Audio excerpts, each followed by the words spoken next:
Le pays va vers l'effondrement car on manque de physiciens, de chimistes, de mathématiciens, de biologistes. Ma bonne dame, où allons-nous? La France est perdue. Diable, diable, diable.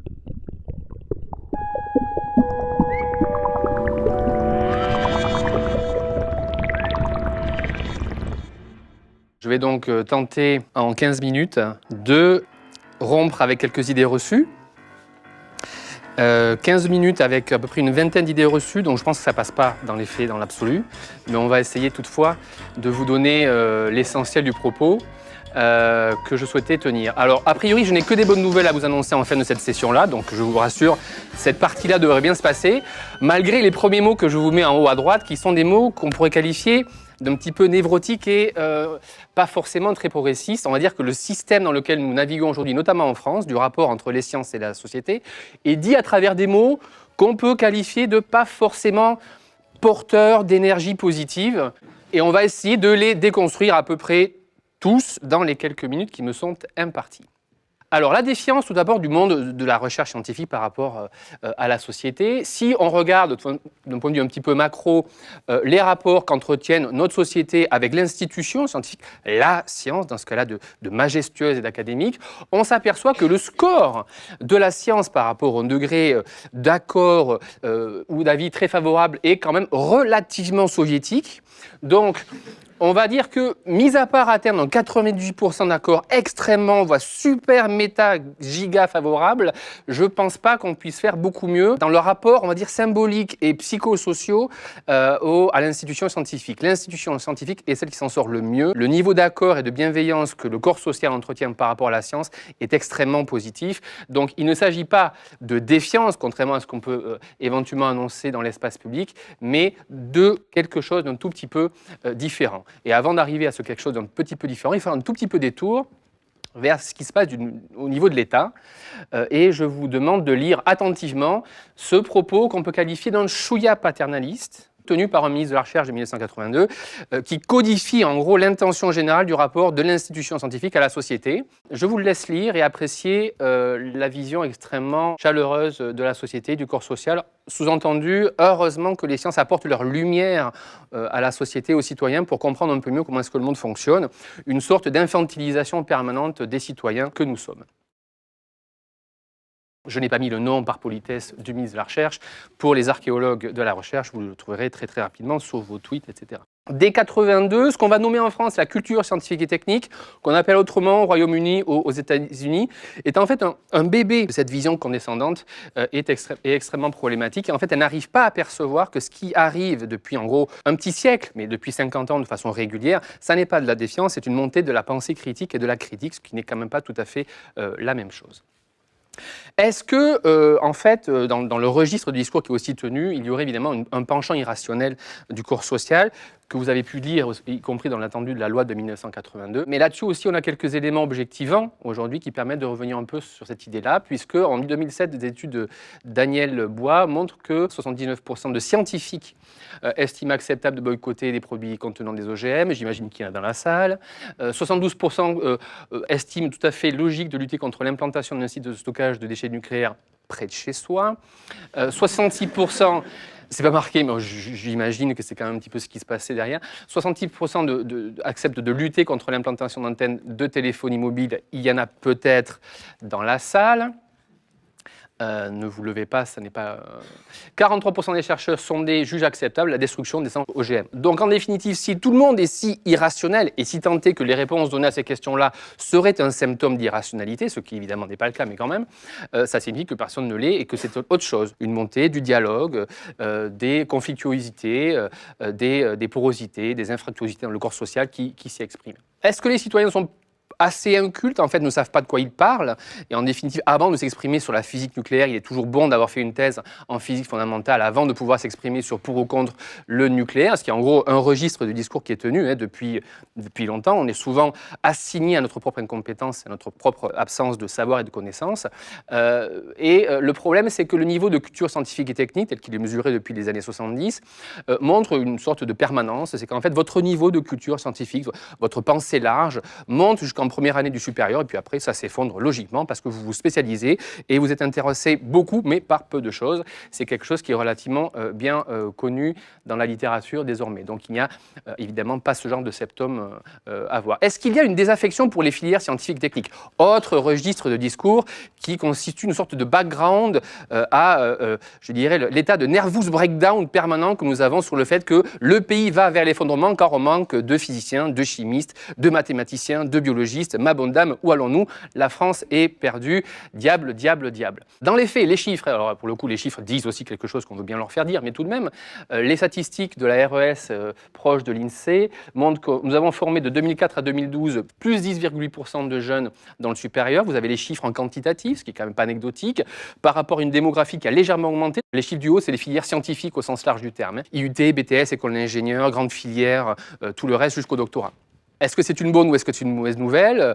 En définitive, les filières sélectives, nous sommes ici à accueillir par une de ces filières sélectives, se portent quand même relativement bien. Vous entendez aucun président d'une conférence des grandes écoles dire à quel point, aïe aïe aïe, on a des problèmes à recruter. Non, pas du tout. Par contre, c'est l'université qui se porte dans un état un peu moins agréable aujourd'hui et qu'il faut distinguer ce qui relève de l'ensemble de la formation du supérieur, de ce qui relève de l'état de l'université, qui est un problème spécifique et qui appelle des réponses particulières. Une fois tous ces contre-postulats affirmés, que faire? Je vous propose de regarder plutôt de ce qui se fait du côté du corps social, puisque c'était l'intérêt de ce que je souhaitais vous montrer aujourd'hui. Donc, du côté du corps social, donc, on assiste à une multiplication, à une profusion d'interactions entre le monde de la recherche scientifique et le corps social. C'est ça qui est à l'œuvre. Il s'agit peut-être de vous aider, enfin de nous aider à les caractériser. Alors, je vais vous donner les 12 interfaces que nous avons nommées, qui sont des lieux, des espaces, des catégories d'interaction qui signifient quelque chose dans notre vie sociale, économique, politique et culturelle. La reconversion de filières économiques, par exemple, vous avez aujourd'hui une hypothèse de création d'une filière d'algothérapie près de Morlaix. Ça mobilise des pêcheurs, des scientifiques de l'Ifremer, des politiques locaux, la chambre de commerce. Voilà, c'est une interface dans laquelle il y a de l'interaction entre différentes catégories d'acteurs. La médiation et la médiatisation, c'est quelque chose de relativement classique et traditionnel. C'est qu'on fait de la propagande soft pour les sciences. On dit à quel point c'est génial. On montre des femmes scientifiques. On montre en général quelqu'un qui évite d'avoir une grosse verrue. On le met plutôt beau pour que dans les images, dans les publicités, ça se passe bien. Mais bon, ça, en gros, c'est connu depuis à peu près 2 siècles.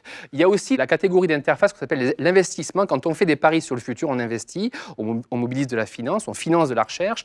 Et là, dans ces interfaces-là, c'est pas que les scientifiques qui décident. Il y a des politiques, il y a des économies, il y a des acteurs sociaux, il y a des rapports de force qui se jouent. C'est une interface comme une autre qui dit quelque chose de l'interaction entre le monde de la recherche scientifique et la société. Évidemment, le moment où on va programmer et orienter la recherche, ce ne sont pas non plus simplement les scientifiques qui sont mobilisés, mais des catégories d'acteurs extrêmement variées.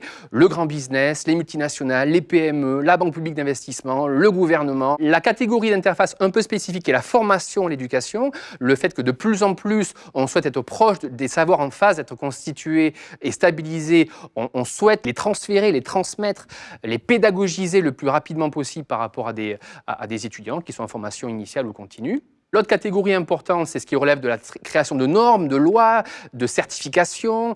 Là aussi, on voit que de plus en plus d'acteurs socio-économiques participent de la norme dans toute une série d'acteurs de filières, de scientifiques aussi. On pense par exemple à la norme Internet. Si vous avez l'occasion d'aller tous les 18 mois à la session de W3C qui se tient à Paris, vous pouvez rentrer dans la pièce et participer à la création de la norme, qui que vous soyez, ou Microsoft, ou vous, simple citoyen, vous pouvez y participer. L'innovation sociale et technologique mobilise aussi des catégories d'acteurs, y compris de la recherche scientifique. Les politiques publiques, on assiste de plus en plus à des constructions de politiques publiques sur la base d'indicateurs, de chiffres, de recherche. Regardez par exemple le travail qu'a fait le Conseil régional de Nord-Pas-de-Calais sur la création d'indicateurs de richesse dans son territoire qui déterminent le cadre sur lequel on structure les politiques publiques de transport, etc. Ça mobilise des laboratoires de recherche de l'île 2, des acteurs sociaux, des activistes. La prospective et l'anticipation, c'est aussi une catégorie d'interface qui dit le futur, des scénarios. Il y a aussi plusieurs traditions de prospective à l'œuvre depuis des décennies et qui mobilise aussi des catégories d'acteurs, dont des scientifiques et des acteurs socio-économiques et politiques.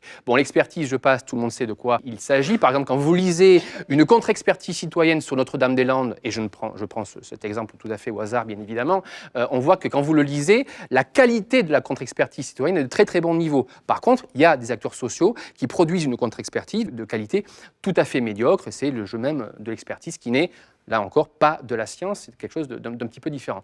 La controverse, on sait ce que c'est. On la différencie quand même de la polémique dans l'espace public. La bonne nouvelle, on en reparlera tout à l'heure, c'est qu'une grande majorité des controverses à l'œuvre aujourd'hui, je mets le climat de côté, qui n'est plus une controverse scientifique, mais sur la biologie de synthèse, sur les nanotechnologies, sur les OGM, on s'aperçoit qu'un des éléments de la controverse sociopolitique, c'est que des mouvements sociaux se rapprochent de plus en plus de l'amont de la recherche, le programme métaphysique de recherche. Pourquoi les nanos? Pourquoi la biologie de synthèse? Quelle est l'épistémologie du vivant et de la matière qui se cache derrière? Et une partie de la critique qui s'exprime dans l'espace public relève d'une contestation du programme métaphysique de recherche, même si évidemment ça n'est pas dit comme ça dans les grands médias. Et puis la dernière catégorie d'interface, ça relève de la participation, de l'appropriation sociale des enjeux de la recherche. On a toutes les recherches participatives, collaboratives, coopératives. Voilà, la sémantique là, a fait florès ces dernières années. Voilà en gros qu'est-ce qui se joue aujourd'hui dans le corps social. En définitive, mon hypothèse est que nous assistons plutôt à une laïcisation et à une sécularisation des démarches scientifiques, ce qui est une très très bonne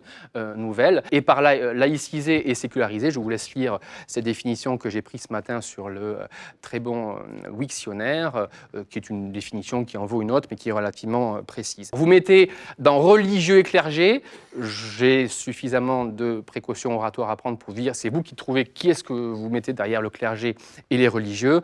Je vous laisse le soin de faire votre propre enquête. À ce stade-là, il est intéressant de rentrer dans le faire des acteurs sociaux, socio-économiques et de la recherche. Qu'est-ce que ces gens-là font pour valider ou invalider les hypothèses que nous formulons aujourd'hui?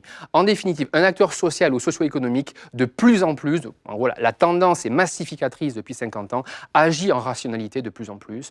Une association agit en rationalité, une coopérative, une entreprise capitaliste agit avec des éléments de différents ordres de rationalité. Il évalue, il observe, il quantifie, il modélise, il recense, objective, problématise, critique, compte, capitalise, conceptualise, publie. Il y a des publications scientifiques qui relèvent de ce champ-là, et de plus en plus, et ça n'est que le début. En définitive, toutes ces catégories d'agir relèvent des catégories d'agir aussi de la démarche scientifique qui, comme je le dis dans ce titre de slide-là, se laïcise et se sécularise de mon point de vue, ce qui est donc une très très bonne nouvelle. En termes de pratique sociale, on peut en prendre des tonnes. Là, récemment, au niveau de l'Alliance, on a fait un premier début d'enquête qui a duré juste un mois et demi parce qu'on avait trop de données qui arrivaient.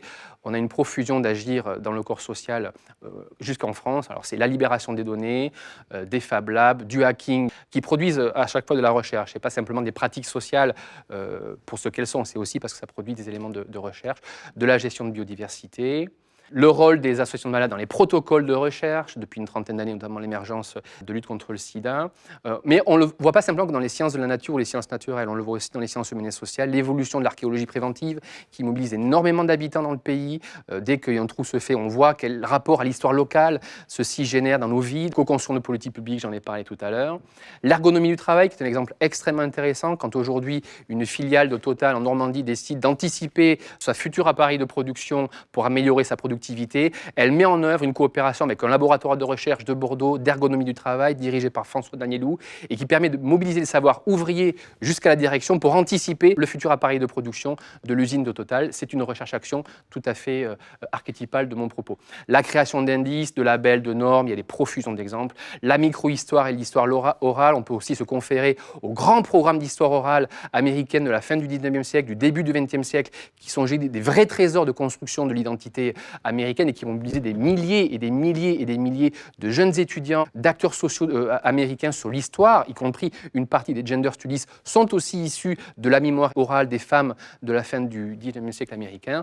Des mathématiques distribuées, ça ne touche pas simplement que les sciences dites appliquées, mais aussi dites fondamentales. Le monde qui vient, en définitive, quoi qu'il arrive, il est aussi contraint par des choses qui nous poussent à objectiver, à rationaliser nos agirs, à faire que nous sommes de plus en plus contraints par des formes d'action intense en intelligence. Je vous laisse dire des cadres que nous déterminons pour le futur qui se construit et qui déterminent en définitive le fait que l'aventure de demain est une aventure qui est rendue possible parce que nous agissons de plus en plus dans des méthodes et dans des démarches scientifiques et que ceci va à rebours évidemment de toute l'idéologie que je contestais au début et que je vous décris aujourd'hui avec mon regard extrêmement critique par rapport aux propos tenus dans la presse, dans les médias, par une série d'acteurs que je trouve extrêmement néfastes, négatifs, voire voire même plus que ceci, mais je vous laisse les qualificatifs à votre propre poésie personnelle. Donc je finis mon propos à ce niveau-là. Pour ceux qui aiment l'alloschiffrine, parce qu'en fait on m'a demandé de mettre de la dynamique dans la proposition et je n'ai pas réussi à faire autre chose que cette nuit